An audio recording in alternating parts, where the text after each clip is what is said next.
Portales y de la Council de Chile, de la European Airway Management Society. Eh, Estas sesiones cuentan con el respaldo de la Dirección de Posgrado, del Programa de Tecnología de la Universidad y el Comité de Desarrollo Académico. También tenemos un respaldo internacional de la Sociedad Española de Anestesiología, Reanimación y Terapéutica de Dolor y de IVA, la Formación Internacional en Docencia e Investigación en Vía Aérea. Nuestro programa de formación de anestesiólogos de la universidad funciona desde hace 3 años y está en plena actividad a pesar de las dificultades que tenemos en este momento con las asistencias personales a las actividades. Nuestro director es el doctor Ricardo Latrop, que está apoyando también la realización de estas actividades. Aquí tienen ustedes el calendario de este año. Están programadas todas las reuniones de las sesiones desde aquí, de enero hasta diciembre, y contamos con un especial grupo de expertos internacionales que durante los meses que siguen van a seguir brindándonos todo su conocimiento y experiencia con relación a varios temas. Aquí tienen ustedes nuestros invitados de este año. En esta oportunidad les voy a presentar a continuación al doctor Gustavo García Fornari. Les recuerdo que la EAMS es la Sociedad Europea de Manejo de la Vía Aérea, que junto con otras sociedades que se han formado en todo el mundo, principalmente la Sociedad Americana, la SAM, y la británica, la DAS, están siendo líderes en dar los lineamientos acerca del correcto manejo de la vía aérea en los pacientes. En Latinoamérica tenemos 2 países con representación de la EAMS, Argentina y Chile, y esta es una actividad, como les decía, del Council de Chile de la EAMS. Desde ya los invito a interesarse por hacerse socio de la EAMS. El costo anual de la membresía llega a 26 euros, unos $31 por año, y tiene los beneficios que ustedes pueden ver en pantalla, aunque está en inglés, pero algunos destacados son acceso a la revista Forensic Anesthesia and Critical Care, que es una estupenda revista donde los más importantes investigadores están publicando, y oportunidades también para poder mejorar los conocimientos acerca de esta importante área de la medicina. Aquí tenemos un código QR en el cual pueden acceder directamente.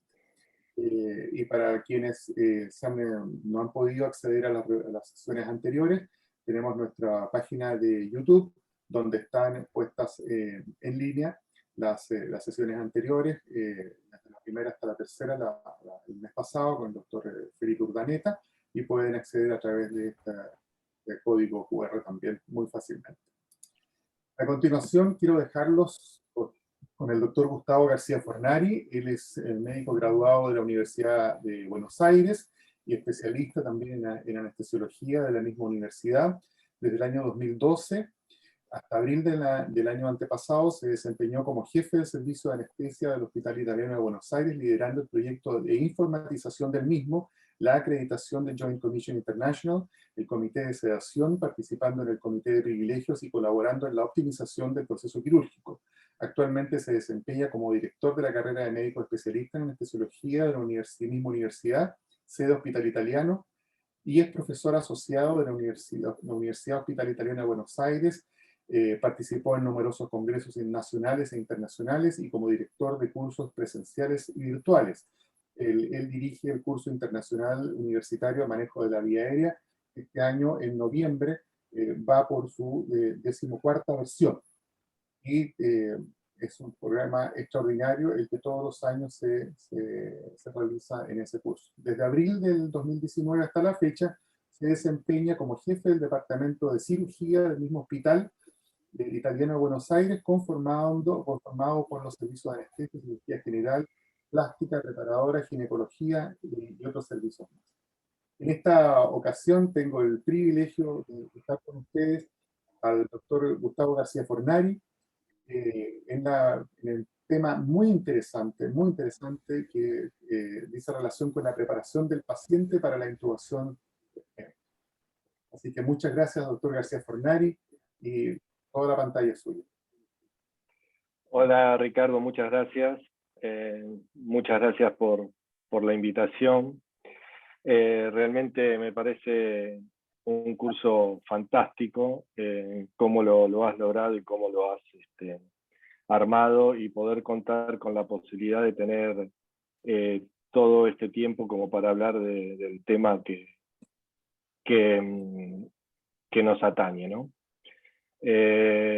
Voy a compartir la pantalla yo para comenzar la presentación. Tienes que poder reproducir. Sí, dame un segundo que quiero sacar esto de aquí.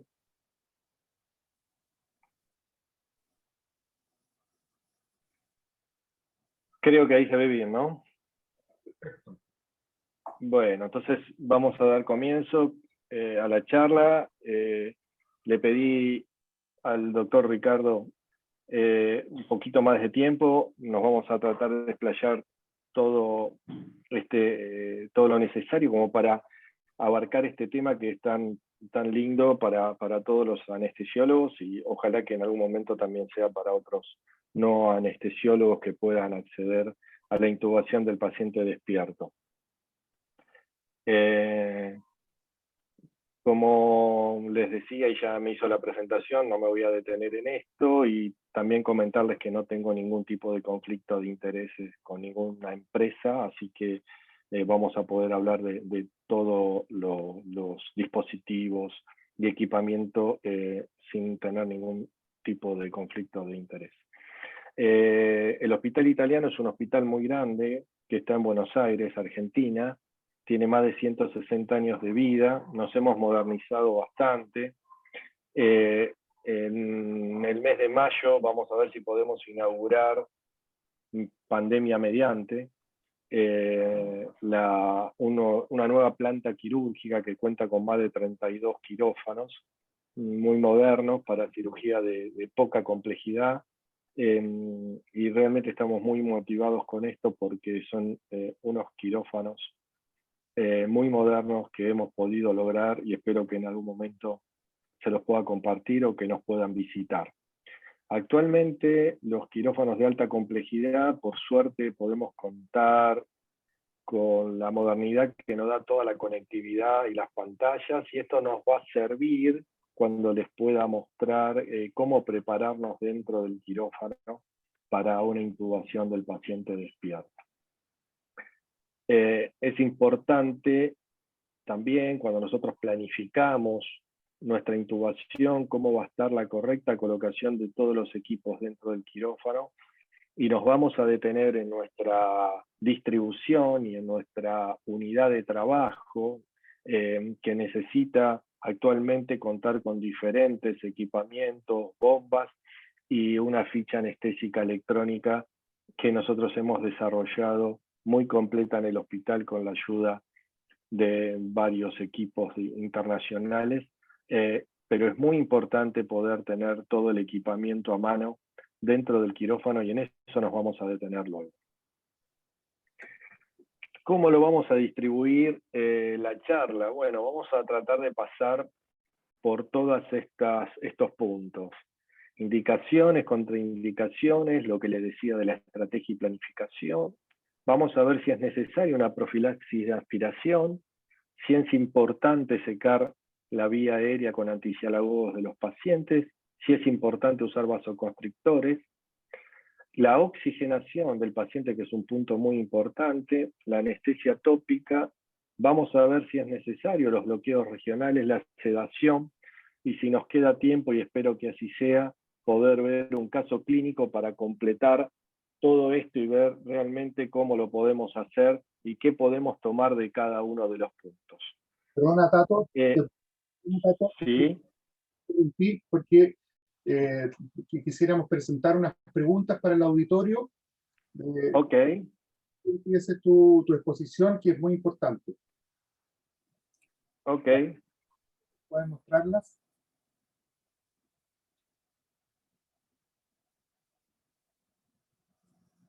Ahí está. La primera pregunta para todos los asistentes es, ¿en su servicio realizan habitualmente intubaciones vigiles?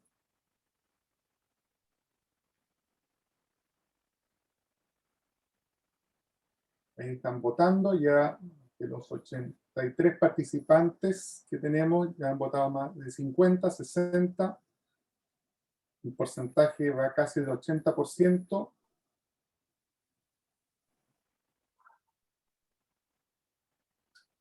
Interesante que casi la mitad sí realiza este tipo de técnica. Interesante. Muy interesante porque es lo que queremos, ¿no? Que no haya, o sea, que sí haya un líder dentro de cada grupo anestesiológico, pero que todos los que estén en el servicio puedan acceder a este tipo de intubación. Es muy importante y esta votación realmente me pone muy optimista, ¿no? Vamos a la segunda, Martín.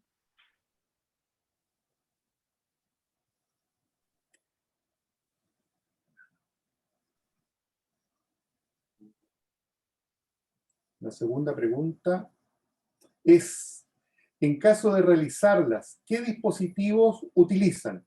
Primera alternativa, el fibroscopio. Segunda, el videolaringoscopio. Tercera, ambos, que puede ser una técnica combinada. Y la cuarta alternativa, en quienes no tienen ninguno de los dispositivos, hacer la laringoscopia directa. A la antigua, digamos.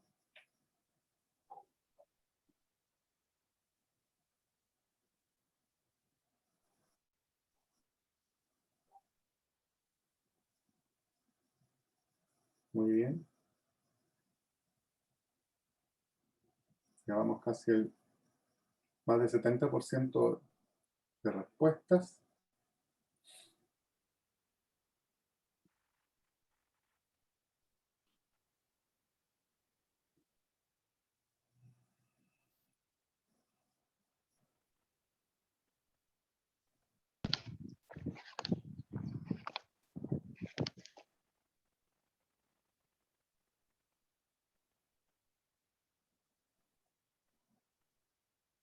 Parece que ya terminó ya.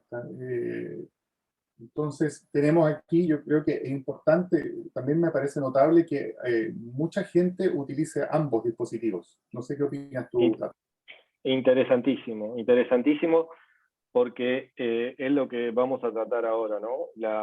¿Qué dispositivo utilizar para la intubación traqueal despierto? Y me parece fantástico y nuevamente optimista que la gente haya respondido ambos con respecto a la videolaringoscopía y la fibrobroncoscopía. Realmente muy interesante.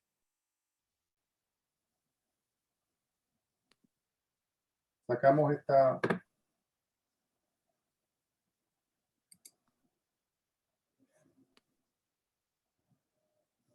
Cuando quieras, Tato. Ok, yo sigo viendo la ventana de la votación, no sé si la tienen que dejar de compartir ustedes.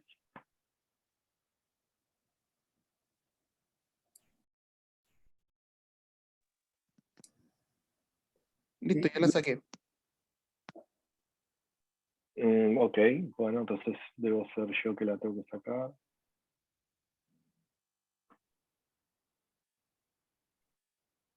Creo que la puedes apagar la ventana esa. Sí, simplemente se cierra y listo. Cerrar nomás la ventana. Un botoncito, el puntito rojo, creo. Sí, el tema es que yo siempre... bueno. La presentación, el, el, el cursor se desaparece. Ok, espérame un segundo. ¿No puedes ayudarlo tú? Aquí está, aquí está. Ya la he quitado y vuelvo. Ahí se ve, ¿no? Bueno, lo que decíamos antes de las preguntas, que me pareció muy, muy interesante las preguntas, que vamos a pasar por todos estos puntos.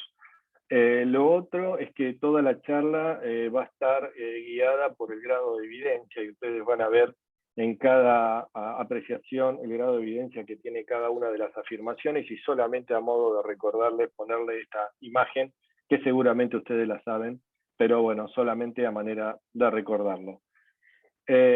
Y otra cosa importante es que todo va a estar basado en los algoritmos, y como dijimos, tenemos dos que siempre son ampliamente difundidos, que son el de la Sociedad Americana de Anestesiología, donde tiene todo un apartado para la intubación despierta, y fíjense que esto ya tiene sus anitos, el último de la Sociedad Americana de Anestesiología, pero tiene todo su apartado para la intubación despierto y cómo continuar en caso de falla. Pero realmente la última revisión que me pareció muy, muy interesante y en la cual nos vamos a tratar de guiar es el algoritmo para intubación despierto de la DAF, que fue publicado en el año 2020, con lo cual hace un hincapié muy importante en todos los puntos que vamos a ver, y nos vamos a guiar básicamente en este algoritmo, que les recomiendo que lean todo el artículo, un artículo muy, muy interesante publicado en el año 2020.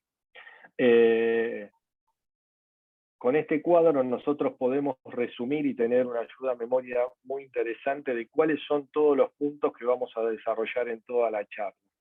Y nosotros, si recordamos este cuadro, vamos a tener una imagen muy, muy fácil para poder guiarnos. Entonces, vamos a empezar con el primer punto luego de la introducción, que el primer punto son las indicaciones de la intubación despierta.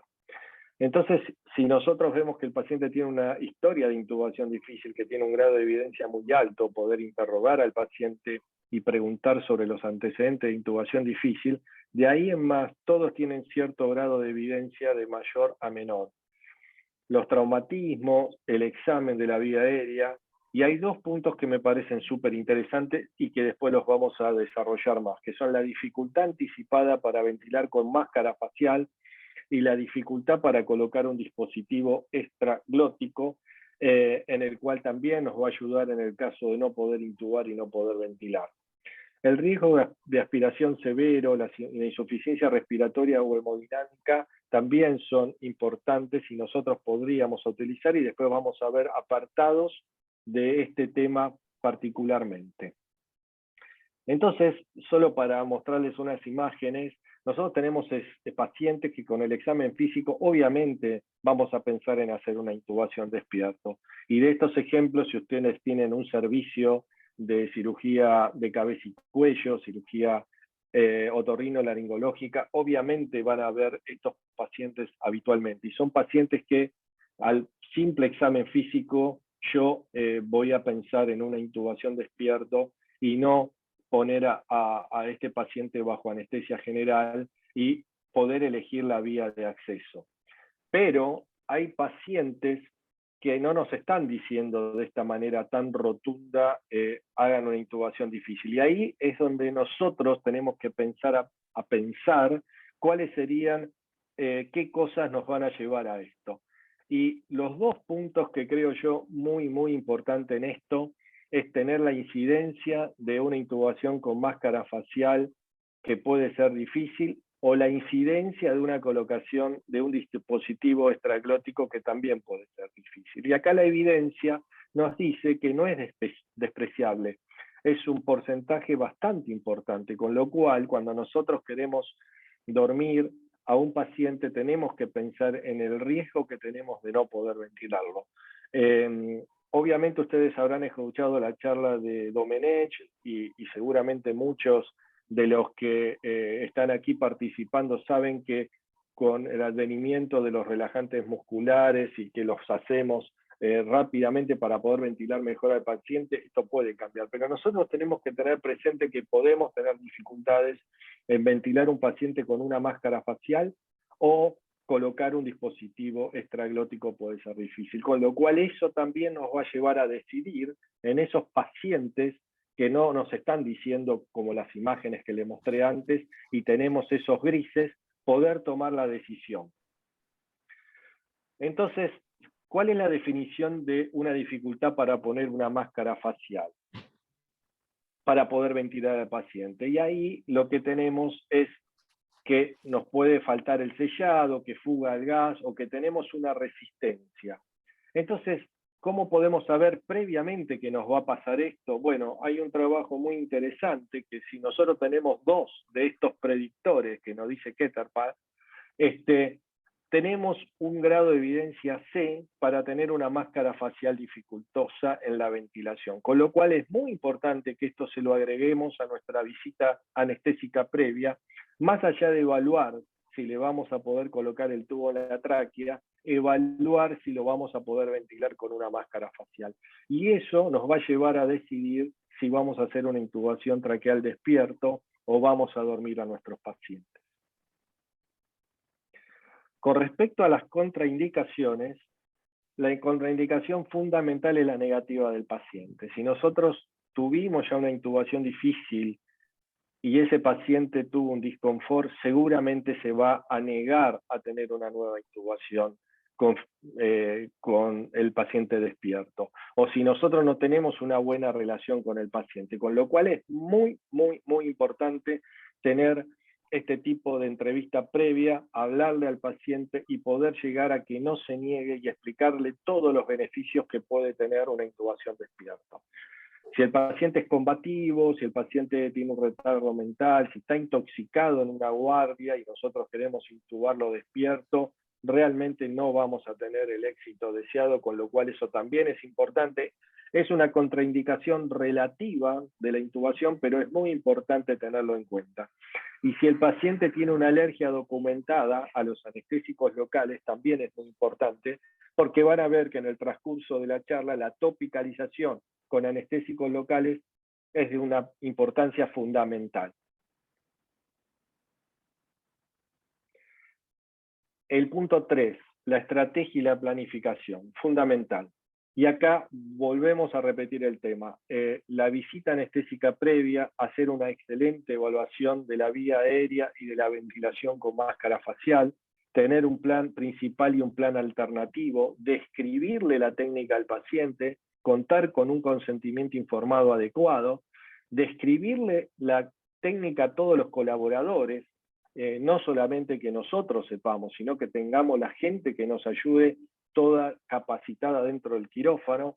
Muy importante el orden en el escenario, elegir la vía de acceso, si va a ser nasal u oral, qué dispositivo vamos a utilizar, si un fibrobroncoscopio o un videolaringoscopio, y tener un checklist de todo esto nos va a ayudar en una ayuda a memoria muy importante que tenemos que tener en el quirófano. Entonces, veamos algunos puntos. ¿Cuál sería el escenario ideal de una intubación despierto? Sin duda, para nosotros sería el quirófano. Esto tiene un grado de evidencia bajo de, pero yo le pongo una relevancia importante. Es nuestro lugar de trabajo, sabemos dónde está cada una de las cosas y cómo nos vamos a ubicar en el escenario. Si no podemos hacerlo dentro del quirófano y requerimos que nosotros trasladarlo a una sala de emergencia, un shock room, tenemos que tenemos que tener todo lo indicado que tendríamos en el quirófano en esa otra sala. Es muy importante que siempre contemos con todos los elementos, por más que nos tengamos que alejar del quirófano.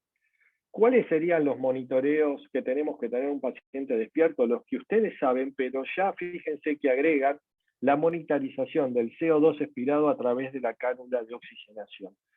Es importante tener esta monitorización porque nosotros tenemos que contar si el paciente sigue ventilando o no durante la intubación despiertos. Y con respecto al orden en el escenario, existen ventajas que el paciente se encuentre en una posición semisentado. Si el paciente se encuentra a 35, 45 grados sobre la cama, existen ventajas anatómicas que nos van a permitir tener un acceso mejor a la vía aérea con el paciente despierto. ¿Qué nos recomienda la DAS sobre el orden y dentro del quirófano? Fíjense estas dos imágenes. En las dos siempre aparece un segundo anestesiólogo y esto lo vamos a reforzar luego. Es muy importante que haya un segundo anestesiólogo y un asistente técnico de anestesia que nos esté ayudando constantemente. Fíjense que en la imagen En la primera imagen, el segundo anestesiólogo se encuentra a los pies y el operador se encuentra a un costado del paciente, y en la otra imagen están el operador y el asistente de la cabecera, y siempre el segundo anestesiólogo se encuentra hacia los pies del paciente. Realmente, y esto es algo que tiene una evidencia personal, de experiencia personal, a mí no me gusta ninguna de las dos posiciones que nos recomienda la DAF. Y en ese caso, la disposición que es, les insisto, mía y con mi experiencia personal, después de haber hecho tantas intubaciones y que he compartido con otros tantos profesores, y algunos de ellos se encuentran aquí en la charla, es esta disposición, en la cual el operador se encuentra a la derecha del paciente, que está a 45 grados, el asistente y el segundo anestesiólogo en la cabecera del paciente. ¿Y esto por qué? Porque el operador va a estar mirando el monitor, el video de la intubación, siempre y cuando esto hablando de fibrobroncoscopía y no de videolaringoscopía. Si el operador tiene el monitor en ese lugar, lo puede ver muy bien él, y puede también ver en otra pantalla accesoria el monitoreo del paciente. El asistente que está al lado del operador puede tener el control del carro de vía aérea y ayudar al operador. Y también tiene acceso a la visión, que eso es muy importante durante la intubación fibrobroncoscópica para que nos ayude. Y el segundo anestesiólogo tiene acceso a la oxigenación, a las bombas y a la mesa de anestesia, y obviamente nos puede asistir en caso de que tengamos que ver la correcta ventilación del paciente. Esta para mí es una correcta colocación del paciente para fibrobroncoscopía, insisto, no para videolaringoscopía, donde nos tendríamos que colocar en la cabecera. Con lo cual, insisto que es una visión totalmente personal y una experiencia personal, pero me agrada particularmente para la intubación con fibrobroncoscopía. Con respecto a la elección de la vía de acceso, fíjense que tanto la nasal o la oral no hay una diferencia sustancial entre una y la otra, si es recomendable cualquiera de las dos. Obviamente que si yo tengo una ocupación por un tumor en la boca o un paciente que tiene trismus, voy a elegir la vía de acceso nasal y no la vía de acceso oral, o viceversa, si el paciente tiene que hacer una cirugía de nariz o tiene una fractura de base de cráneo, mi acceso va a ser a través de la boca. Pero si las dos se encuentran libres para poder acceder, elegir una u otra es de acuerdo a la experiencia personal. Con respecto al tipo de dispositivo, si vamos a elegir un videolaringoscopio o vamos a elegir un fibrobroncoscopio, ya lo vamos a ver, pero también es exactamente lo mismo. Cuando elijamos la vía nasal, es muy importante saber cuál de las dos narinas es más permeable, y podemos acceder a una imagen mucho mejor, pero si no, con la simple prueba de ver por cuál de las dos narinas ventila mejor, uno puede saber perfectamente por cuál vamos a ingresar. Y si vamos a ingresar por boca, es muy importante proteger al videobroncoscopio, si es que vamos a hacer videobroncoscopio y no un videolaringoscopio, porque el riesgo de que el paciente muerda el fibrobroncoscopio es alto y podemos tener una rotura de nuestro equipamiento, y aparte estos dispositivos nos permiten abrir la vía aérea a nivel de la vía oral para que nosotros podamos acceder. Y dentro de estos equipos realmente para mí es muy recomendable la cánula de Bama por su practicidad, por su simpleza y por cómo podemos retirar luego el tubo endotraqueal retirándole la placa que tiene delante. Me parece un dispositivo sumamente indicado para la intubación con broncoscopía o videobroncoscopía a través del acceso oral.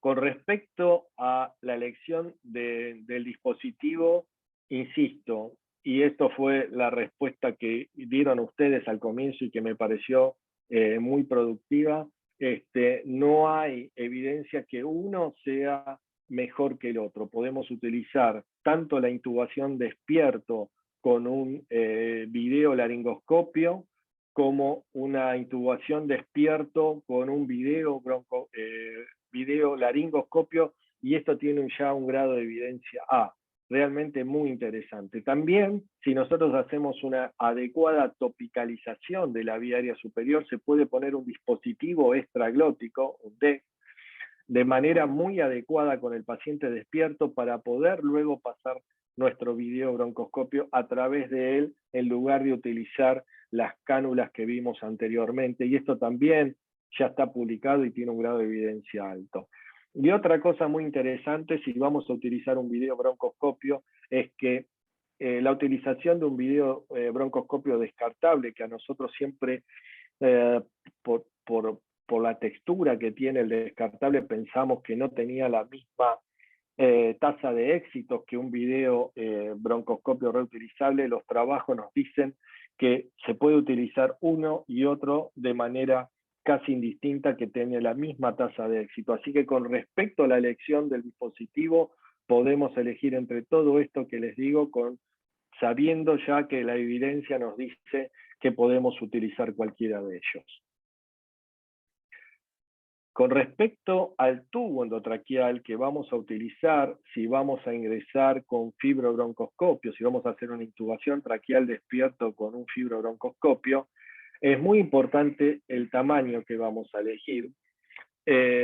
Siempre tiene que ser el más adecuado con el tipo de diámetro que tiene el videobroncoscopio. Si nosotros utilizamos un videobroncoscopio de 3.3 milímetros y le ponemos un tubo de 8 milímetros, realmente quizás podamos entrar a la vía aérea con el videobroncoscopio, pero cuando querramos deslizar el tubo dentro de la tráquea vamos a tener inconvenientes, porque la diferencia del grosor de uno y el otro va a hacer que tengamos poco acceso a la tráquea con el tubo, que es lo que en definitiva queremos hacer. El tubo siempre tiene que contar con lubricación, y puede ser que lo calentemos también con una solución salina, y esto también nos va a ayudar. Con el tema de la lubricación es muy interesante saber siempre con qué. Nosotros lo hacemos con una experiencia, con un grado de evidencia solamente de experiencia grado D, con un aceite de silicona, pero esto puede ocasionar algunos depósitos de sales, con lo cual uno puede elegir un hidrosoluble, y todo esto es mejor que la lidocaína en gel, y eso lo vamos a ver por qué, porque nosotros estamos asociando topicalización, y si le agregamos también la lubricación con gel, vamos a superar los niveles que queremos de seguridad con la lidocaína del paciente, y aparte la lidocaína va a formar una película en nuestro videobroncoscopio que va a ser deleterio para él, con lo cual es buena la lubricación con estas otras sustancias que nosotros decimos. Y otro grado de evidencia importante es que si podemos elegir entre todos estos tubos que figuran aquí, que son el tubo de Parker, el tubo de Brain, nos va a ser más fácil deslizar el tubo una vez que estemos dentro de la tráquea. Esto con respecto al tubo de PVC común que tenemos. La evidencia nos dice que tanto el de Parker como el de Brain podrían ser mejor.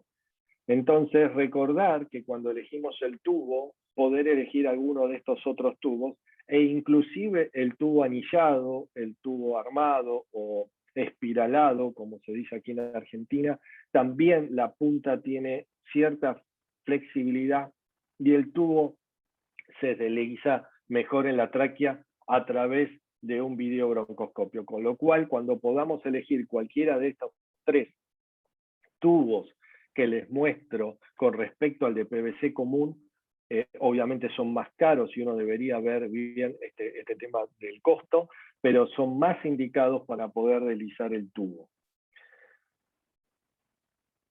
Las ayudas a memoria o los checklists ya tienen un grado de evidencia alto, y ustedes saben que de los trabajos de Arriaga hace mucho tiempo publicados en la New England, nos ayudan y nos tienen que ayudar. Y con este tema de la intubación despierto, si nosotros tenemos un checklist dentro del quirófano o la sala donde vayamos a intubar, o nuestro carro de intubación difícil, nos permite tener esta ayuda muy importante esta ayuda cognitiva, que seguramente en una charla más adelante van a ver todo el tema de ayudas cognitivas, pero en este punto es muy importante.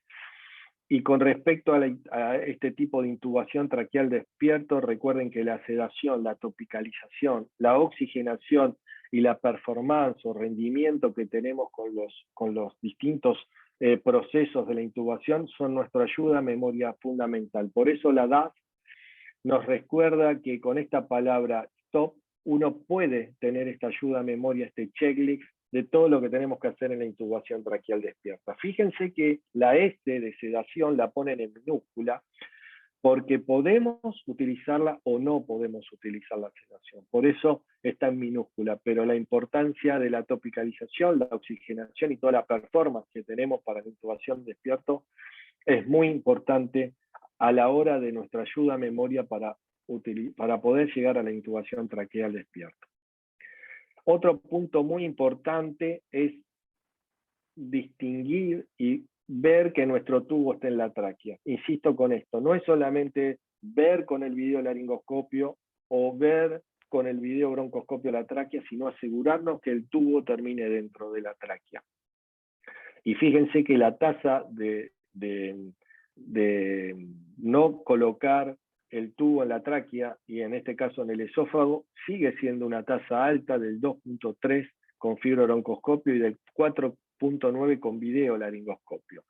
Con lo cual, ¿cuál es la recomendación? Si yo estoy con un videobroncoscopio, tengo que visualizar a través del tubo endotraqueal la tráquea del paciente y ver la distancia que dejé el tubo de la carina. Eso es un ejercicio que nosotros siempre cuando hacemos estos cursos y vamos a la práctica con muñecos, les hacemos reforzar la distancia que queda entre la carina y el tubo endotraqueal y comprobar la correcta colocación.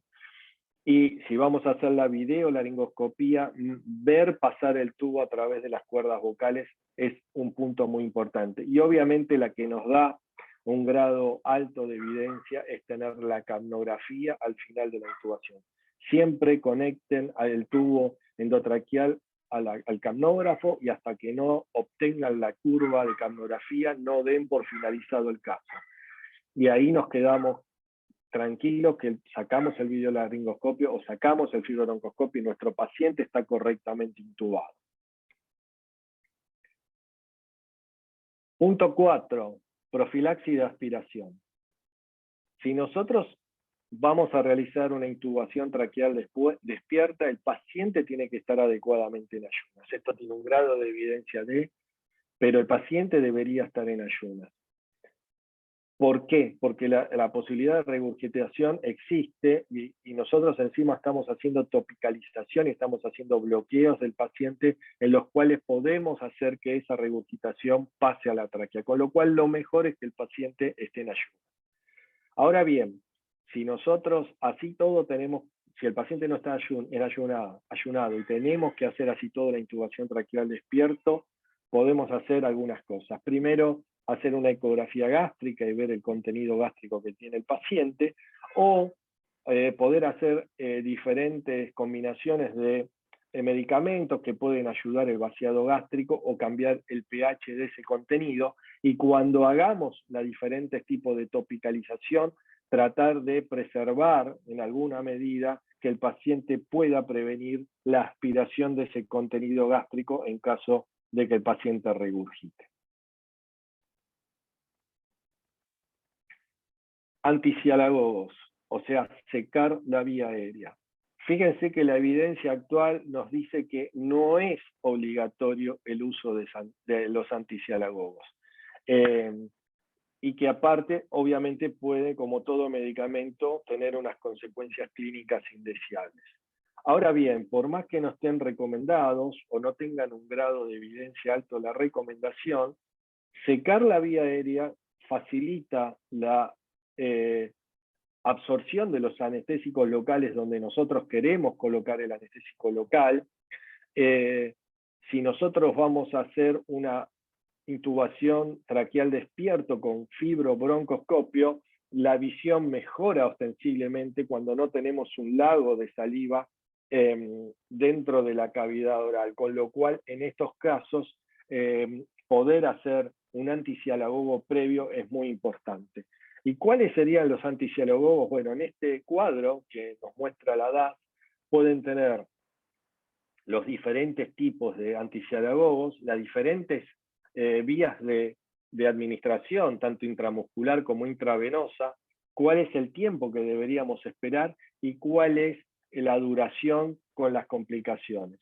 Este mismo cuadro se lo puedo resumir con indicaciones más precisas de los 3 anticialagogos que más frecuentemente se pueden utilizar, recordando que la escopolamina tiene un efecto sedante muy prolongado, sobre todo en pacientes añosos, y no es para nada recomendable. Y la atropina y el glicopirrolato tienen diferentes acciones sobre el sistema cardiovascular, y tener en cuenta que en un paciente chocado o con una severa enfermedad cardiovascular, ¿cuál de los dos deberíamos utilizar? El efecto de sedación del glicoperrolato es 0, que es lo que nosotros buscamos, no hacer una sedación con el anticialagogo, para eso tenemos otras drogas, y también el efecto cardiovascular que sea menor, con lo cual el glicopirrolato dentro de los 3 sería el que tiene mayor indicación. Punto número 6, vasoconstrictores. Si nosotros vamos a hacer una intubación con fibrobroncoscopio porque nuestro paciente así lo requiere, porque tiene un tumor alojado en la cavidad oral o el cirujano necesita tener el acceso a la boca, hacer vasoconstrictores previo a la intubación nasal tiene un grado de evidencia alto, un grado A, y deberíamos hacerlo. ¿Esto es por qué? Porque va a disminuir la incidencia de epistaxis, y si nosotros, por ejemplo, tenemos un paciente con trismus por una radioterapia previa, un tumor en la boca, y encima le hacemos sangrar la boca, le hacemos sangrar la nariz, realmente no tenemos acceso a cómo aspirar, es muy importante hacer el vasoconstrictor previo si vamos a elegir la vía nasal con fibrobroncoscopio. Y con respecto a cuáles son nuestros vasoconstrictores, el más ampliamente utilizado, la oximetazolina, son las gotas nasales que se usan habitualmente para descongestionar, tienen una absorción menor que la fenilefrina y la adrenalina, y sería más adecuado, pero si no tienen la oximetazolina, recuerden cómo diluir la fenilefrina y la adrenalina para poder utilizarlo, más allá que la nariz tiene una absorción muy amplia y puede tener efectos sistémicos muy importantes. Con respecto a la cocaína, depende del país, se puede utilizar o no. Nosotros aquí en Argentina no lo tenemos para este tipo de uso. Produce una anestesia local muy importante, con lo cual es bastante adecuado para utilizar, pero tiene una absorción sistémica importante con una repercusión cardiovascular sistémica importante, y obviamente efectos adictivos que sería bueno quizás no utilizarlo. Un punto muy importante dentro de nuestra intubación traqueal despierto es la oxigenación del paciente. Y para esto tenemos que ver la incidencia de desaturación, entendida como desaturación que nuestro oxímetro de pulso descienda por debajo de 90. Fíjense la diferencia que hay entre el bajo flujo y el alto flujo en los diferentes trabajos. Si nosotros utilizamos un bajo flujo por debajo de los 30 litros minutos, oscila en un 16%, sigue siendo alto. Pero cuando utilizamos alto flujo, esto desciende al entre el 0 y el 1.5% de acuerdo a los trabajos. Van a tener una charla específica sobre alto flujo, así que no me voy a detener en esto, la va a dar el profesor Graves, pero es importante ya saber que en este tipo de intubación despierto, el alto flujo nos está diciendo que tenemos una chance de que nuestro paciente desature utilizando alto flujo mucho menor que utilizando un bajo flujo. También hay muchos trabajos que no hablan entre utilizar oxígeno y utilizar aire. Obviamente la recomendación es usar oxígeno y no aire. La desaturación con aire es mucho más importante que con oxígeno. Y la diferencia entre las vías de acceso a través del videolaringoscopio o el fibrobroncoscopio, no existe diferencia en la desaturación, o sea que podemos utilizar cualquiera de los dos con un grado de seguridad muy importante. Todo un punto en la anestesia tópica. Y acá es muy importante reconocer esto. El grado de éxito que podemos tener con una intubación traqueal despierto depende de lo bien que hayamos hecho la topicalización y no de la sedación. Ya lo vamos a repetir cuando veamos sedación. El éxito depende de una buena topicalización. ¿Y qué medicamento utilizar para nuestra topicalización? La lidocaína. La lidocaína tiene una tasa de seguridad y de menor cardiotoxicidad que cualquiera de los otros anestésicos locales, con lo cual la recomendación es utilizar lidocaína.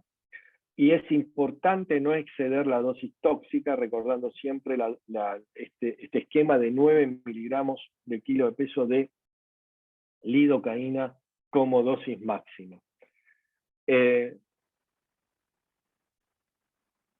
Con respecto a la anestesia tópica y la vía de acceso, es obviamente mucho más seguro utilizar la topicalización que la infiltración. Ya vamos a ver cuando veamos bloqueos regionales la tasa de toxicidad que pueden tener con respecto. Y siempre recordar que los anestésicos que nosotros estamos usando por vía tópica se suman a los anestésicos que usemos por otra vía. Si nosotros tenemos una paciente embarazada que le vamos a hacer una epidural con un agente anestésico local, con lidocaína, tenemos que sumarlo a la anestesia tópica que vamos a hacer para llegar a esa dosis de toxicidad. Si nosotros vamos a utilizar lidocaína endovenosa para disminuir el dolor que produce el propofol, esa lidocaína endovenosa se la tenemos que sumar a la topicalización que hicimos previamente. Siempre recuerden sumar las dosis totales para no llegar a la dosis tóxica. Y siempre tener todo preparado por si tenemos una intoxicación, y esto incluye la solución lipídica dentro de nuestro quirófano antes de utilizar la técnica de topicalización para la intubación despierto, porque siempre tenemos que tener un grado de sospecha. Si estamos haciendo una intoxicación con anestésicos locales, el paciente empieza con convulsiones, tener siempre la actuación en caso de tener una intoxicación con anestésicos locales. Entonces, dentro de la anestesia tópica, ¿qué vamos a utilizar? Podemos usar nebulizaciones, atomizador o combinar las dos. Con respecto a la nebulización, cuando decimos utilizar la lidocaína, podemos usarla tanto al 2 como al 4%, no hay diferencia. Lo único que la del 4% puede actuar un poco más rápido que la del 2%, pero no existe diferencia, podemos utilizar tranquilamente la del 2%. Sí es importante qué nebulizador vamos a utilizar. No vamos a utilizar un nebulizador ultrasónico, no necesitamos que la gota sea muy chica porque no queremos llegar al alvéolo. Necesitamos topicalizar la vía aérea superior, con lo cual los nebulizadores, esos viejos que tienen una gota gorda, son los indicados para poder hacer estos 4 mililitros de lidocaína nebulizada. Es una técnica fácil, sencilla, si el paciente no abre la boca, es una técnica muy indicada para esos pacientes que tienen trismus. Es difícil de utilizar en niños porque la nebulización en niños es muy difícil de hacer, pero no me voy a meter con los niños. Ahí hay una charla toda especial dedicada al doctor De Soto que va a hablar sobre niños, así que esta charla es toda dedicada a adultos. Pero en pacientes que tienen trauma, que no queremos elevar la presión arterial sistémica, ni la presión intraocular, ni intracerebral, o que no abre la boca, la nebulización es una topicalización muy ventajosa, insisto, con el nebulizador viejo de gota gruesa. Y si nosotros, por ejemplo, también tenemos un paciente con traumatismo cervical, utilizar este tipo de topicalización a través de la nebulización es muy, muy indicado. Con respecto a los atomizadores, vienen muchas veces el atomizador ya viene así armado, en las casas comerciales, las presentaciones farmacéuticas son al 10%, así que tener muy en claro cada vez que hacemos un puff cuánto le estamos indicando de lidocaína. Y si no, hay dispositivos especiales para atomizar este mágico que se puede malear, es muy, muy interesante, o algunos para pediatría, que eso, insisto, se lo dejamos al doctor De Soto, que nos va a hablar de pediatría. Y estos que ya vienen con estas presentaciones de fábricas, recuerden que tienen una concentración del 10% de lidocaína. Vamos a tocar el tema de los bloqueos regionales y cuáles son las complicaciones de los bloqueos regionales.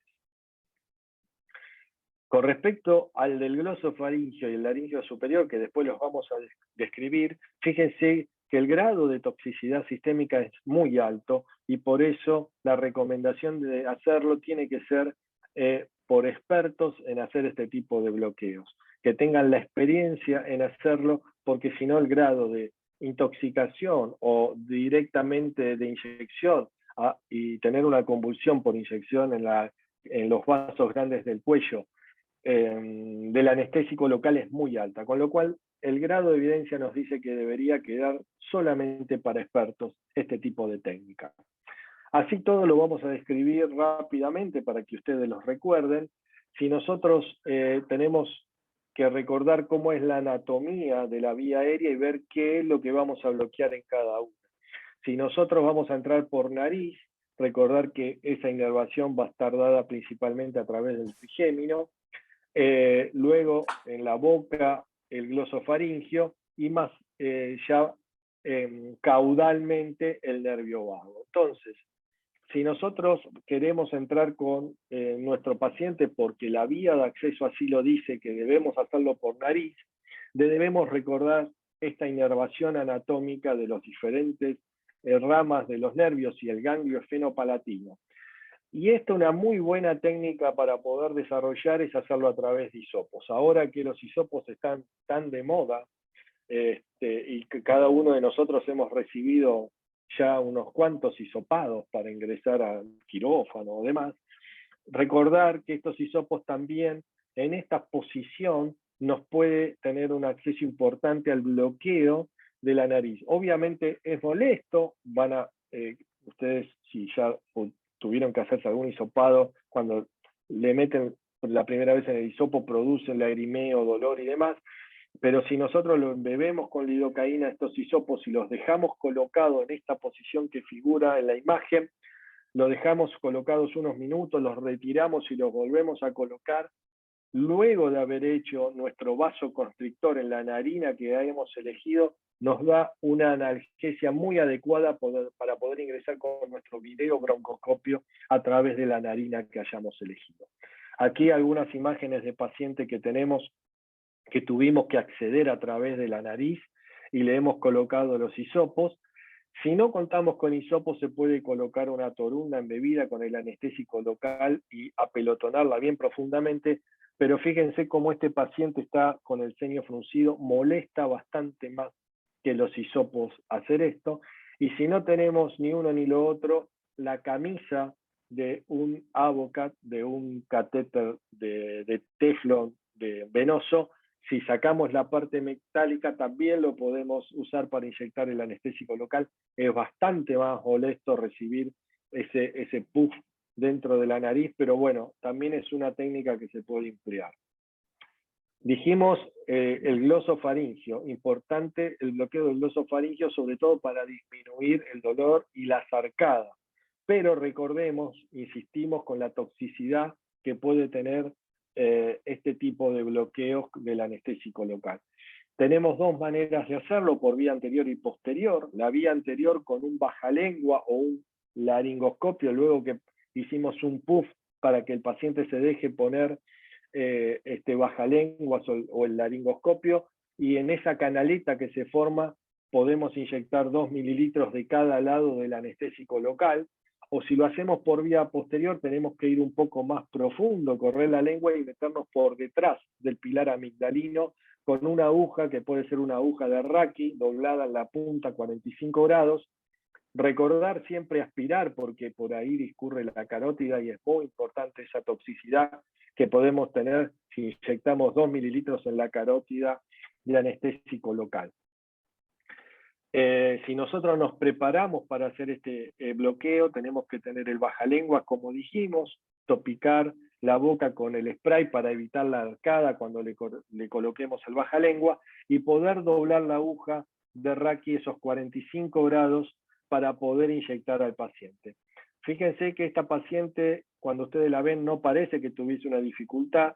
¿Cuál era la dificultad de esta paciente? Que había sido suspendida 2 veces por regurgitación. Tenía una calasia y cada vez que la dormían tenía el riesgo de aspirar, con lo cual hicimos una intubación traqueal despierta por el tema de la regurgitación, que era una de las indicaciones, y hicimos el bloqueo a ambos lados por vía posterior para poder colocar correctamente un videolaringoscopio y poder hacer la intubación del paciente.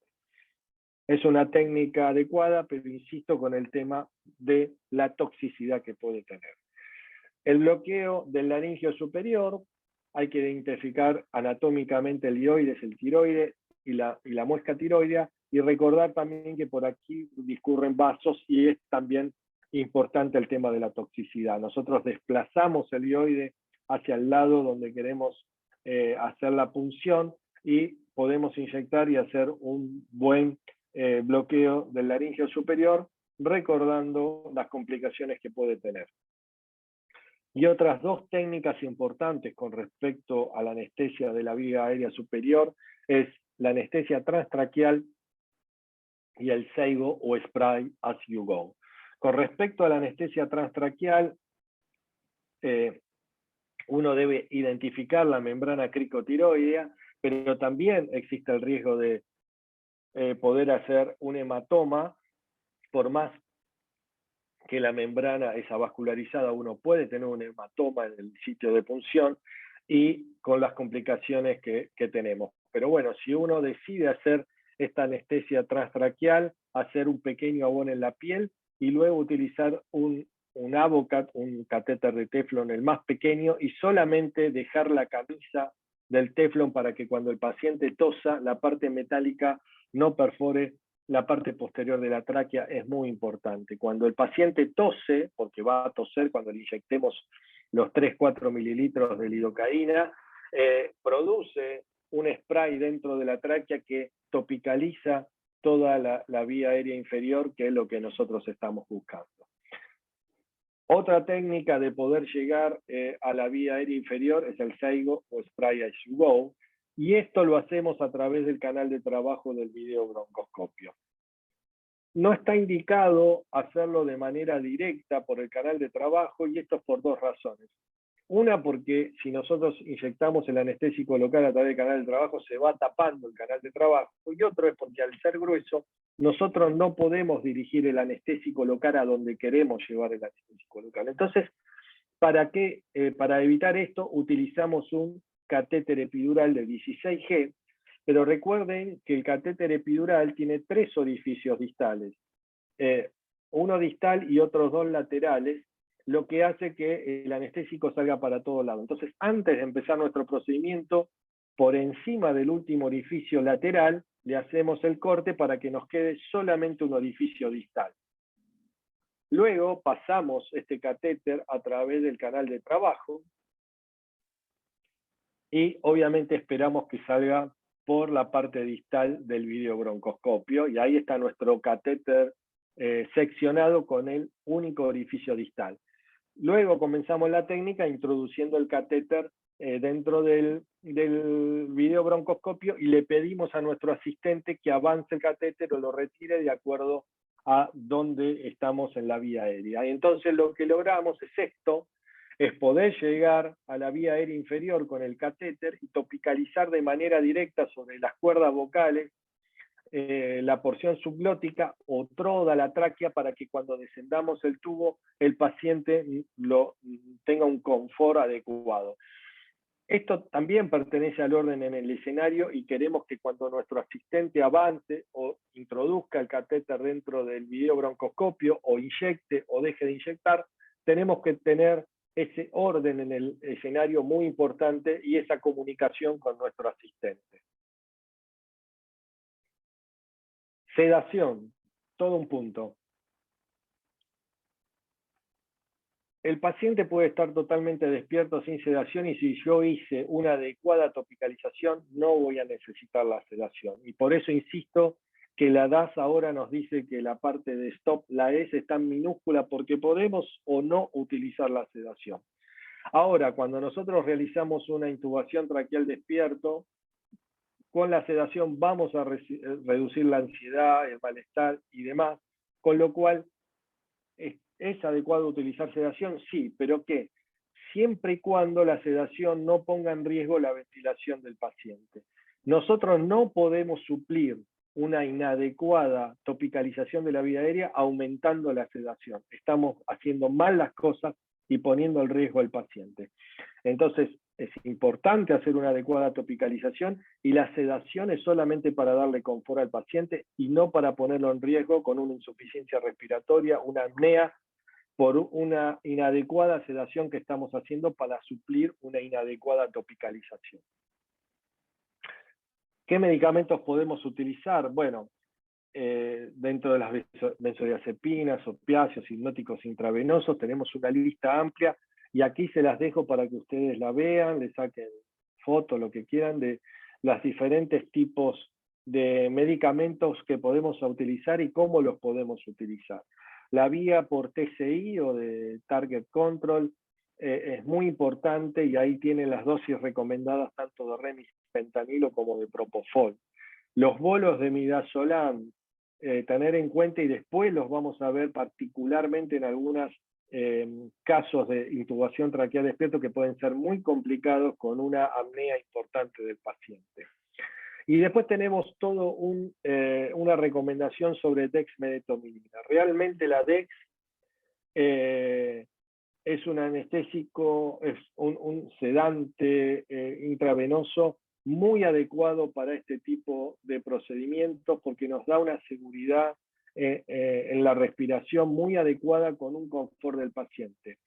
Lo podemos utilizar solo o asociado a un target control de remifentanilo, pero es muy adecuada la dexmedetomidina. Nosotros, ¿dónde queremos tener a nuestro paciente con respecto a la escala de Ramsay? Lo queremos tener entre un 3 y un 4, que el paciente esté confortable, pero que siempre responda a nuestras órdenes. Si no, no estamos haciendo bien las cosas. Si estamos en un grado 5 y 6 de Ramsay, estamos haciendo mal las cosas. Y la DES, en este aspecto y con estos trabajos que publicaron con respecto al placebo, fíjense que con una dosis de carga y luego una dosis de mantenimiento, podemos estar tranquilamente en una escala de Ramsay adecuada para lo que queremos nosotros con la intubación traqueal despierta. ¿Puede la DEX sola lograr un buen objetivo? Lo puede lograr siempre que tengamos una adecuada topicalización. Realmente, para gente que está empezando y no tiene experiencia, utilizar la DEX sola nos da un grado de seguridad muy importante y es recomendable utilizarla siempre y cuando hagamos una buena topicalización.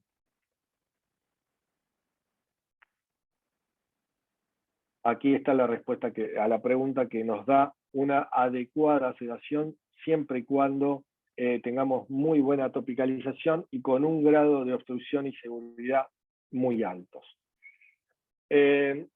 Vamos a tocar 5 circunstancias especiales para ir terminando ya con la charla.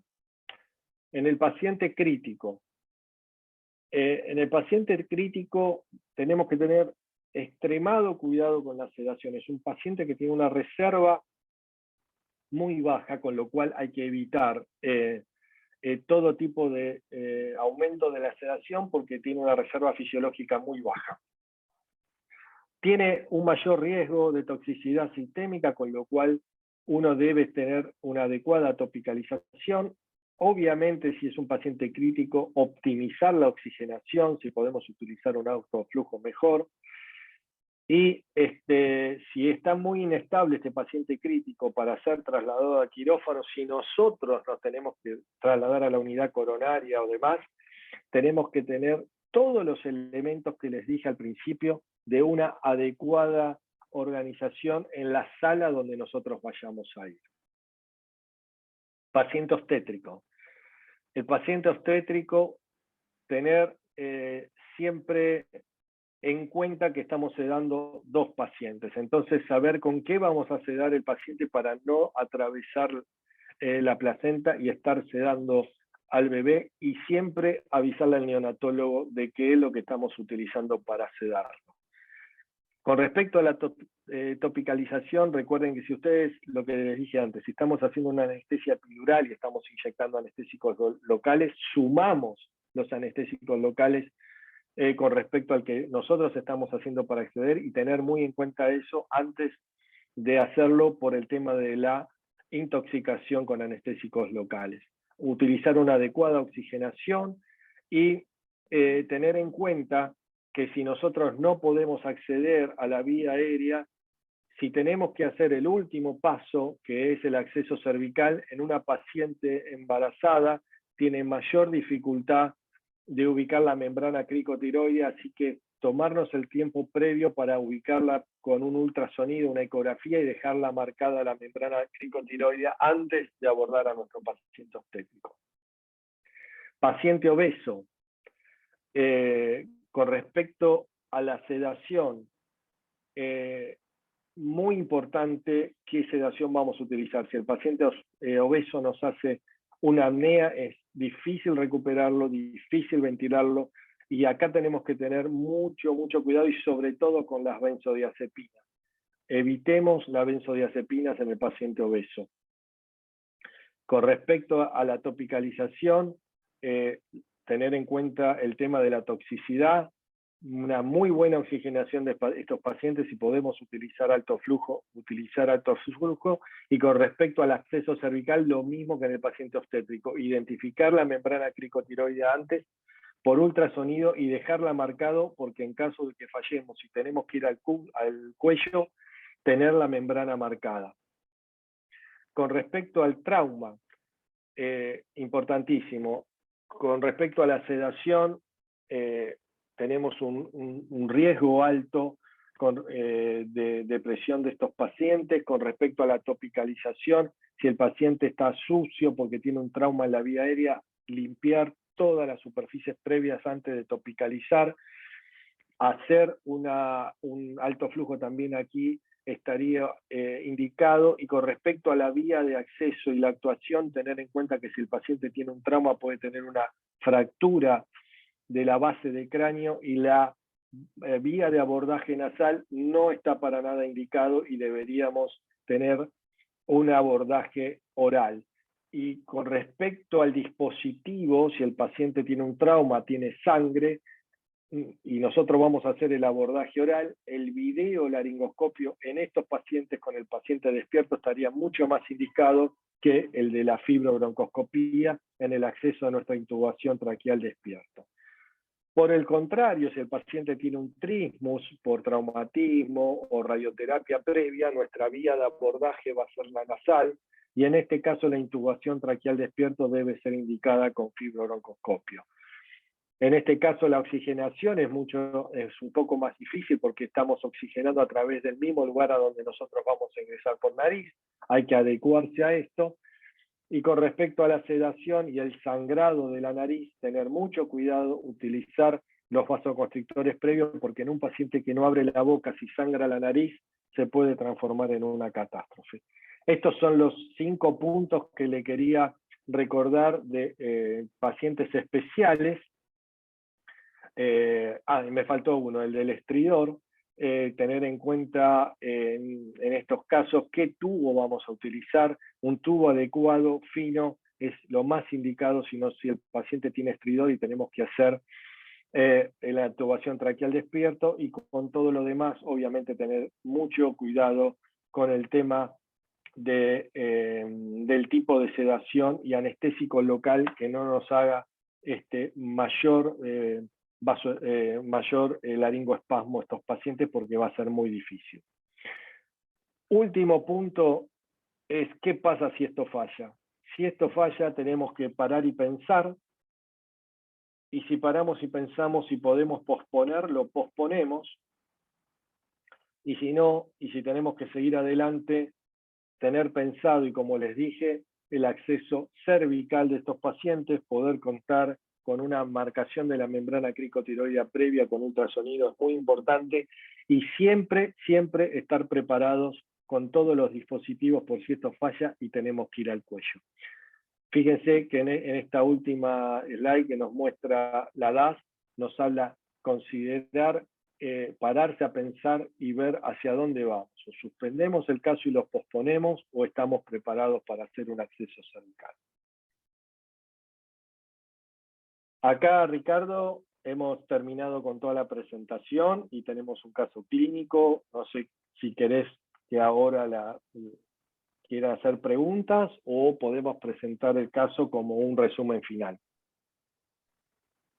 Yo creo que quizás en razón de la hora pudiéramos proceder al debate y que los asistentes te pueden hacer preguntas. Y después, si queda algún tiempo, lo podemos presentar el caso clínico. Perfecto. Entonces, se ofrece la palabra por el chat o también levantando la manito. No sé si puedo ver, si podemos quitar por el momento la presentación, Martín. A lo mejor Sí, un segundo. de las personas que están asistiendo. Eso. Eso. Ahí está, el doctor Gaitini parece que quiere pedir la palabra. Tienes que desbloquear tu micrófono, Luis. El doctor Gaitini nos está viendo desde... Hola, ¿me escucha? Perfecto. Bueno, hola a todos, hola Tato, gracias por la excelente charla que nos diste. Te quería preguntar algo que estoy seguro que les sucede a ustedes también o a todos, que es el problema de que con la efectividad que tienen los dispositivos de videolaringoscopía, los enfermos con problemas de dificultad de intubación cada vez se están solucionando con estos dispositivos. Entonces, tenemos que echar mano al fibroscopio cada vez menos. Entonces, los residentes tienen menos posibilidades de practicar y hacer una experiencia con el fibro. Por lo menos eso nos pasa a nosotros, he escuchado, he leído de todos lados. ¿Ustedes tienen algún programa o tienen ese mismo problema que hacen cada vez menos fibros y tienen algún programa para asegurarse de que los residentes tengan una cantidad de fibroscopías hechas en el curso de la residencia, debido a que cada vez se está usando menos? Sí, excelente pregunta, Luis, y va de la mano de una pregunta que hace Tino también por el chat. Esto, como vos decís, con el advenimiento de todos los dispositivos, sobre todo de la videolaringoscopía, cada vez se está usando menos y queda reservado a los casos más adecuados, y con eso hace que los residentes tengan menos acceso. Nosotros tenemos una cantidad de residentes en nuestro hospital alta, tenemos 40 residentes, son 5 años, 8 por año, y tenemos armado la manera que ellos cuando lleguen a 5º año todos tengan una suficiente cantidad de intubación. Obviamente cada uno tiene privilegios por año, entonces ellos cuando van llegando a 4º, 5º año son cuando pueden empezar a hacer estos tipos de intubación. Pero otra cosa importante, y que creo que es hacia donde apunta Tino, y que nosotros también lo queremos hacer, es que este tipo de entrenamiento se puede hacer en nuestros lugares de simulación, poder tener nuestros centros de simulación acerca de los quirófanos o dentro de nuestra institución, y que nuestros residentes o médicos de planta puedan tener el acceso al entrenamiento adecuado para esto. Por eso, cuando empezamos la charla me parecía muy importante, porque acá sabemos que siempre existe un Messi de la intubación y que lo puede hacer perfectamente, y nosotros, o por lo menos yo, no quiero tener un Messi de la intubación, porque el Messi cuando llega a las 10 de la noche o las 2 de la mañana no está. y lo que necesitamos es que todo nuestro plantel esté entrenado para poder hacer una intubación.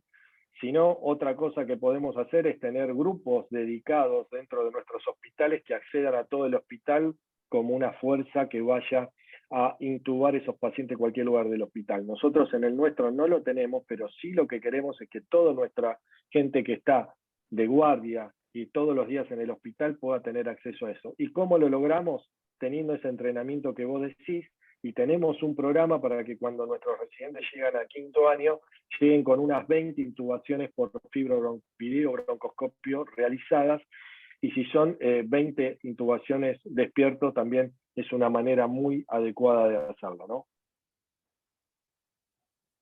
Perfecto. El doctor Hernando de Soto estaba haciendo quería hacer una pregunta, comentario. Hola a todos, saludos desde Jacksonville en Estados Unidos, un abrazo para todos. Tato, felicitaciones, una excelente charla, como siempre te hemos escuchado.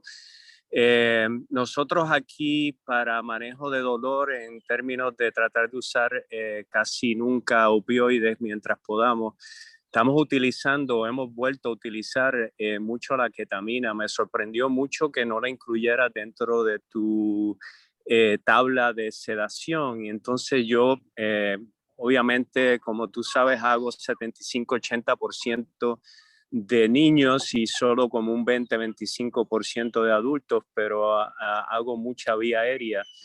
Y me gusta mucho la combinación de dexmedetomidina con ketamina, la utilizo muchísimo, inclusive uso mucho la dexmedetomidina nasal para sedación en niños antes de empezar una vía endovenosa. Entonces quería saber si me pudieras comentar, nosotros los viejitos que utilizamos ketamina desde hace muchos años, pues cómo se sienten ustedes con el reuso de la ketamina.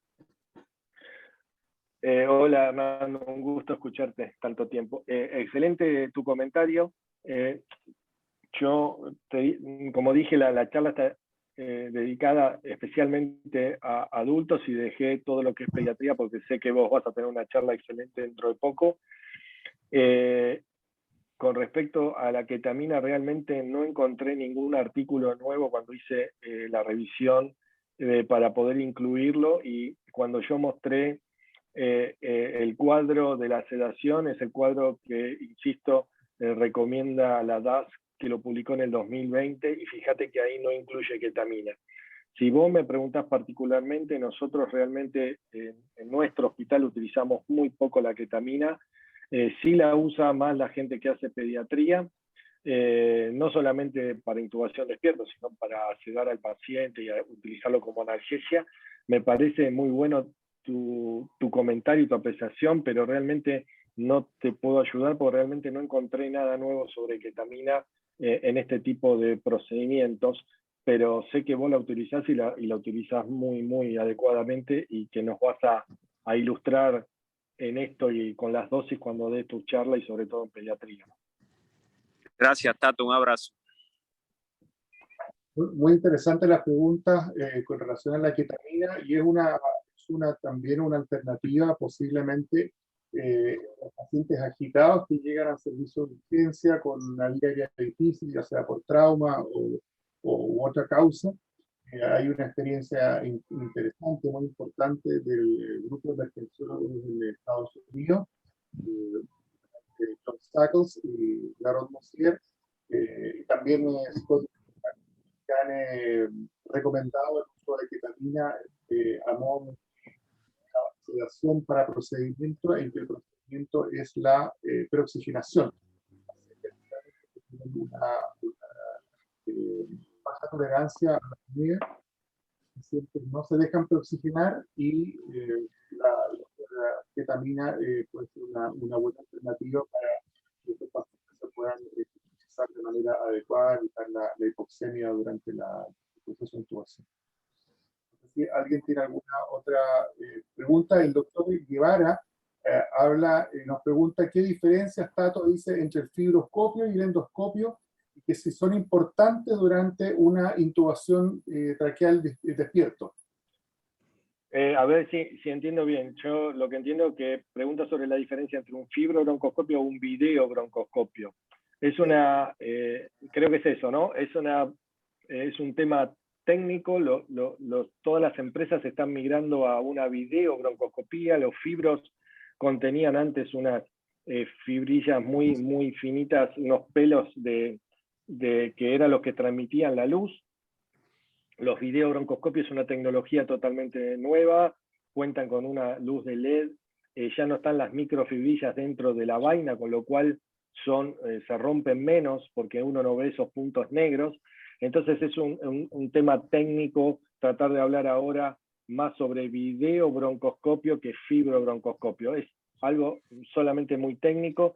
No hay una diferencia sustancial a la hora de hacer el procedimiento, se puede hacer tranquilamente igual que uno con el otro. La diferencia es que el videobroncoscopio tiene una calidad de imagen muy superior, es muy fácil capturar imágenes, se rompe, las microfibrillas se rompen menos. No es que se rompen menos el aparato, nosotros con esto que les digo que tenemos residentes y nuestros residentes en el superior de formación lo utilizan y lo usamos mucho. Los videobroncoscopios nos duran aproximadamente un año y pico. Nuestro hospital es un hospital grande, hacemos, recuerdo, más o menos unos 44.000 procedimientos por año, con lo cual depende un poco el uso, pero no hay una diferencia sustancial entre uno y otro, sino que es una evolución de la tecnología. También pregunta para terminar con el doctor Guevara, también pregunta cómo maneja la sonda nasogástrica en caso de intubación traqueal despierto. No, nosotros no le colocamos no está indicado colocar la sonda previamente, hacemos la intubación. Una vez que el paciente está intubado y nos aseguramos los 2 puntos de colocación del tubo que tenemos, que lo vimos pasar y tenemos camografía, hacemos anestesia general, y una vez que el paciente está dormido y relajado, le colocamos la sonda nasogástrica, si es nasogástrica, por la narina contralateral a la cual pusimos el tubo, y si no, le colocamos una sonda orogástrica para vaciar el estómago. Juan Eduardo Suárez nos pregunta cuál es el volumen máximo anestésico local recomendado intratraqueal mediante la técnica del Spray As You Go, el SAIGO. A ver, la utilización del Spray As You Go es el volumen 4 mililitros. Estos 4 mililitros uno lo va colocando desde las cuerdas vocales, subglótico y en la pared de la tráquea. La concentración puede ser, insisto, entre el 2 y el 4% no hay diferencia, salvo que la del 4 comienza a actuar un poquito antes, pero no hay diferencia. Se puede usar al 2 y al 4. El volumen, insisto, no debería ser superior al 4 mililitros repartidos, 1 mililitro en las cuerdas vocales, 1 mililitro subglótico y los otros 2 mililitros en la pared de la tráquea a través del catéter epidural. Lo importante siempre es recordar la dosis total de anestésico local que uno hace y que no supere las dosis recomendadas para no intoxicar al paciente. Creo que Hernando estaba levantando la mano de nuevo. Hernando, enciende tu cámara. ¿Puede ser o no? La tengo todavía como que quiere levantar la mano. No, perdona, no la estoy levantando, perdona. Ok, gracias, Hernando. ¿Alguien más quiere hacer alguna pregunta? No tengo preguntas en el chat. Aquí Iván Rosas dice, doctor, ¿tiene experiencia con los sistemas atomizadores ENC que se usan en otras partes? ¿Los atomizadores cuáles? ENC, ENK. No tengo experiencia. No. No, ninguno. Saludos a México, sí, pero no tengo experiencia. Fantástico. Si no hay ninguna pregunta, a lo mejor pudiéramos concluir la sesión viendo el caso clínico que siempre... Vemos el caso clínico que va a resumir un poco todo, qué es lo que utilizamos nosotros. De toda la charla, particularmente hacer hincapié en algunas. Si te parece, hacemos eso y con eso terminamos. No sé si puedo compartir la pantalla. Dame un segundo.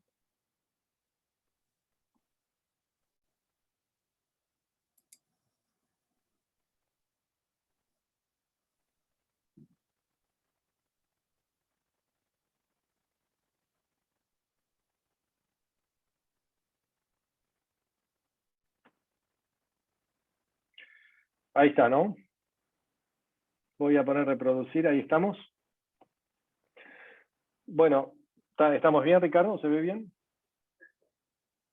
Bueno, el caso que quería presentar es una FOP, es una fibrodisplasia osificante progresiva, es una enfermedad en el cual el músculo se va transformando en hueso. Es una enfermedad muy rara, nosotros somos un centro de derivación de este tipo de patología, se da 1 en 2 millones, pero bueno, le quería presentar este caso porque son pacientes en el cual la apertura bucal es muy limitada o nula y la posición del paciente es muy complicado, con lo cual cuando nosotros decimos esto de que lo queremos poner de frente 45 grados, es muy complicado en estos pacientes porque tienen una postura rígida, realmente parecen, como lo define la patología, un hombre de piedra, y es muy difícil lograrlo. Acá tenemos a nuestra pacientita que obviamente firmó el consentimiento informado para poder realizarle fotografías y el procedimiento informado de intubación.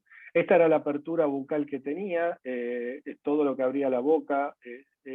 La patología que tenía esta paciente era odontológica, había que traerle 2 muelas, y no se le puede hacer inyecciones locales porque todo lo que uno logra de traumatismo luego se termina osificando, con lo cual no se le puede hacer ningún tipo de bloqueos, y hay que hacer una adecuada topicalización sin bloqueos y sin anestésicos locales.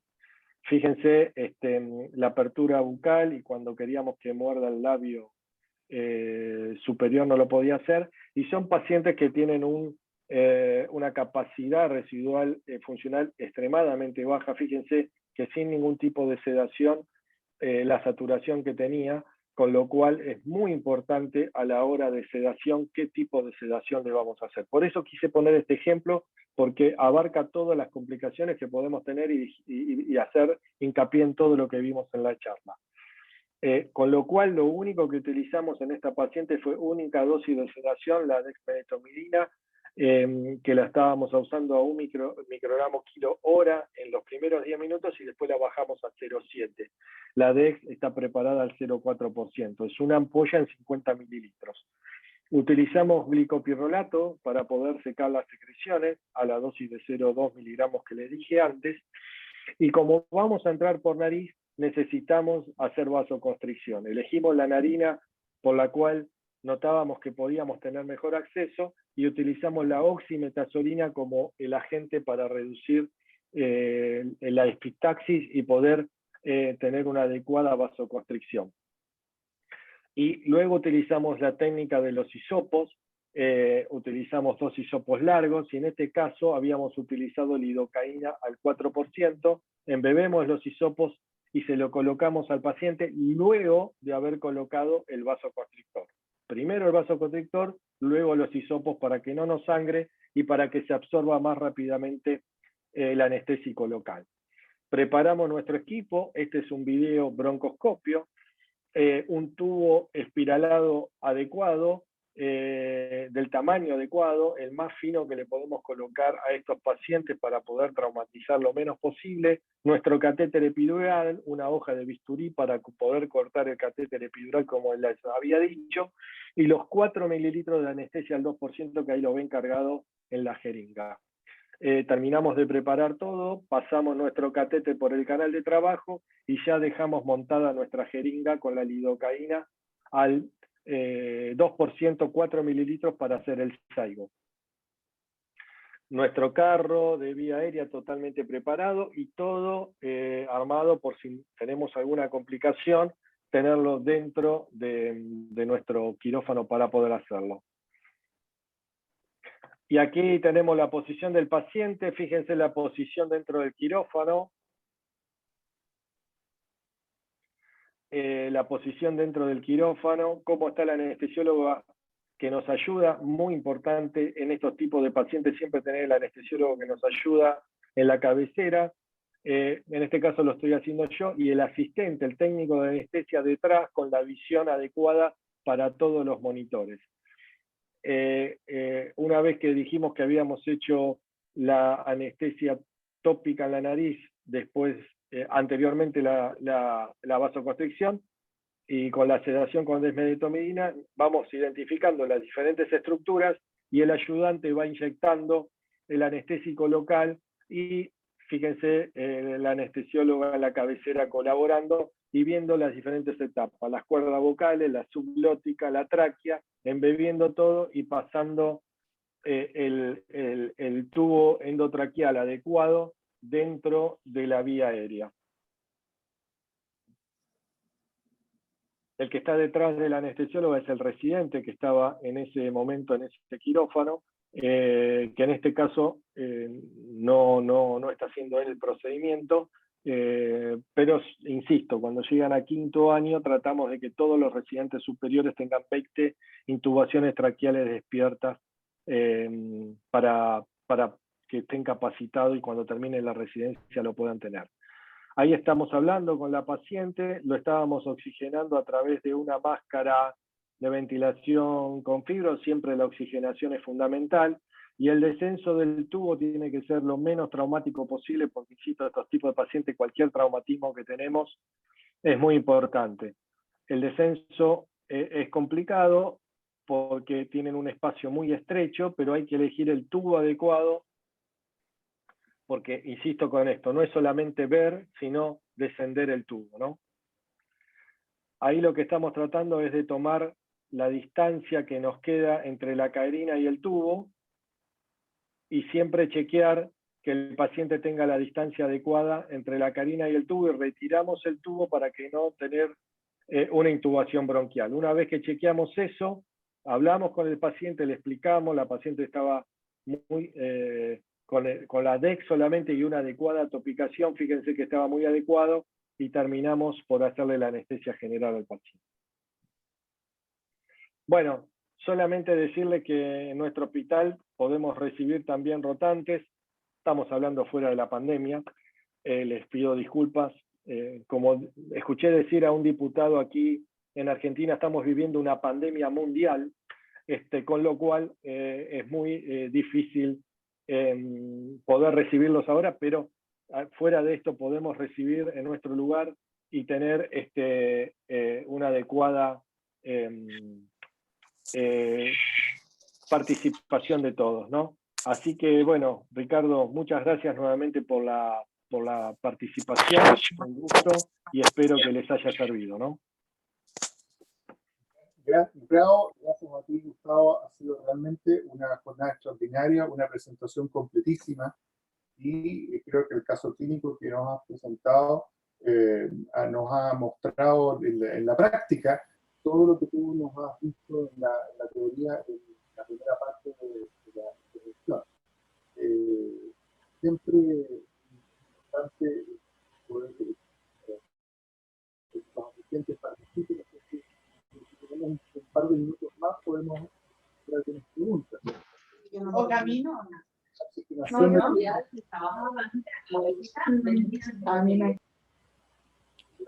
La paciente, y tú ya la mostraste, que lo hace con una mascarilla óptica.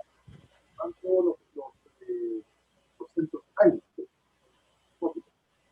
especiales, tienen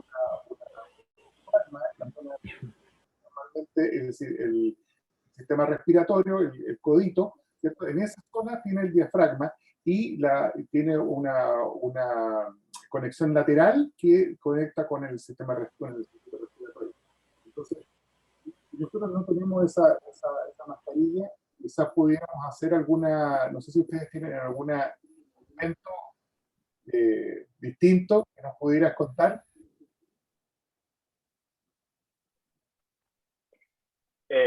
Para hacer ese tipo de máscara, decís, Ricardo. Claro, a lo mejor ponerle un guante y conectarla o hacer hay unos conexiones que se llaman de swivel, que son unos coditos que tienen una entrada de telescopio y que se usan mucho, por ejemplo, para cirugía torácica. Los tubos Mi, de... mi, mi, mi recomen- ¿Qué te parece? mi recomendación es que cuando terminan de usar los tubos doble lumen de cirugía torácica guarden ese codo. Exactamente, exactamente. ¿Qué te parece, Tato, acerca de los tubos preformados nasales, que son más largos, que pueden ser más fáciles, que queden más estables dentro del paciente, porque un tubo como el que tú usaste, normal, tiene una longitud menor y te queda muy cerca de la nariz el conector. No sé si... Son fantásticos para dejarlos colocados, como tú dices, por el tema del decúbito y que no se salgan, pero son muy difíciles por esa preforma que tiene de pasar el video broncoscopio por dentro y poder utilizarlo para descenderlo, ¿no? Perfectamente. ¿Alguna última pregunta de alguien? Parece que no. Veo, Ricardo, que hay algunos que están interesados con las visitas, bueno, insisto con el tema de la pandemia, pero les puede dejar mi contacto, se pueden contactar por mail y podemos responder por mail en caso que pasemos todo esto y podamos volver a recibir visitas, ¿no? Creo que me salí de la pantalla. Quiero...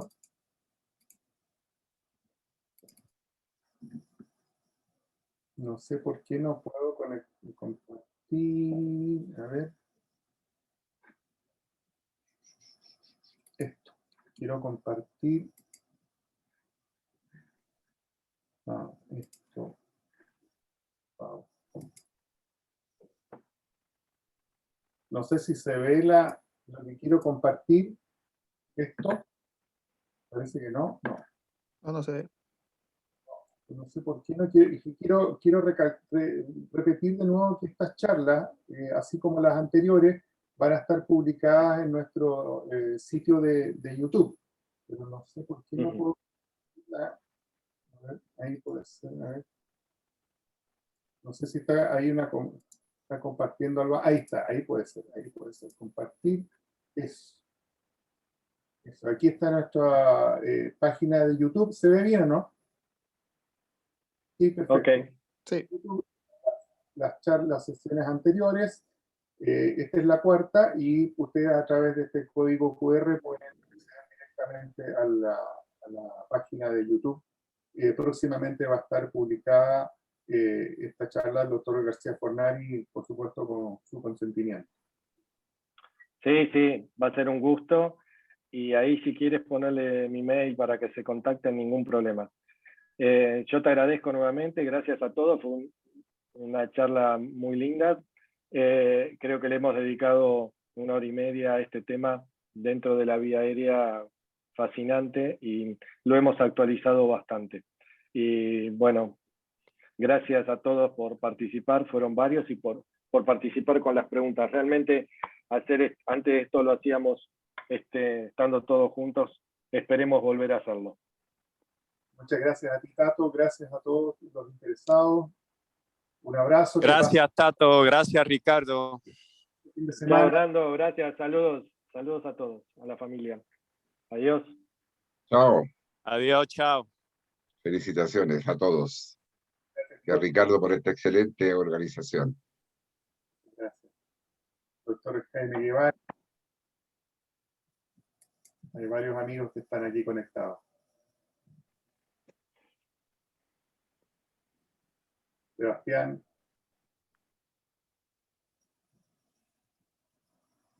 Muchas gracias. Chao, amigo, todo muy bien, felicitaciones. Gracias, Sebastián. El doctor Sebastián. Muy bien. Chao, Ricardo. Un gran abrazo, Ricardito. Muchas gracias. Fantástica presentación.